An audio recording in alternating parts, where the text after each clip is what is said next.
livre s'appelle Bien-être et maison saine, parce qu'en fait, il dépeint tout ce qui est important à savoir si on a une maison ou si on veut construire une pour être bien chez soi et ne pas avoir de soucis de santé qui pourraient être causés par la maison.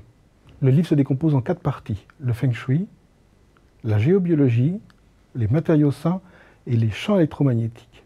En fait, c'est le résumé de toute mon activité professionnelle depuis maintenant plus de 30 ans. Et en fait, j'ai démarré par le feng shui parce que avant de construire, on regarde si le lieu est énergétique, si le terrain du tonus, comme on dit. Et après, on place la maison.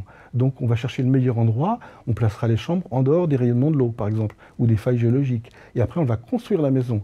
Quels sont les bons matériaux à utiliser? Quels sont les matériaux à éviter? Et une fois qu'on a fait tout ça, qu'on a choisi le terrain, qu'on a placé la maison et qu'on l'a construite, on va utiliser des appareils, des téléphones, des télévisions, des fours à micro-ondes. Mais il faut savoir les utiliser pour, là encore, ne pas être victime de rayonnements qui pourraient nuire. Donc tous ces appareils, on peut les utiliser, mais il faut bien les placer au bon endroit, parce que la personne la plus importante dans l'habitat, c'est l'habitant. Il faut s'épanouir dans son habitat. Ce livre s'adresse à tout le monde. C'est vraiment le livre de Monsieur Tout le Monde, facile, et de Madame Tout le Monde, facile à lire, facile à comprendre. On veut acheter une peinture, on va chercher la page où il y a la peinture, comment la choisir, comment la reconnaître, de quoi est-elle composée. On veut acheter un téléphone sans fil de maison. Vous allez trouver comment choisir votre téléphone pour avoir celui qui ne rayonne pas entre les appels. Ce livre, c'est vraiment comme un livre de recettes de cuisine, c'est des recettes pour mieux être chez soi.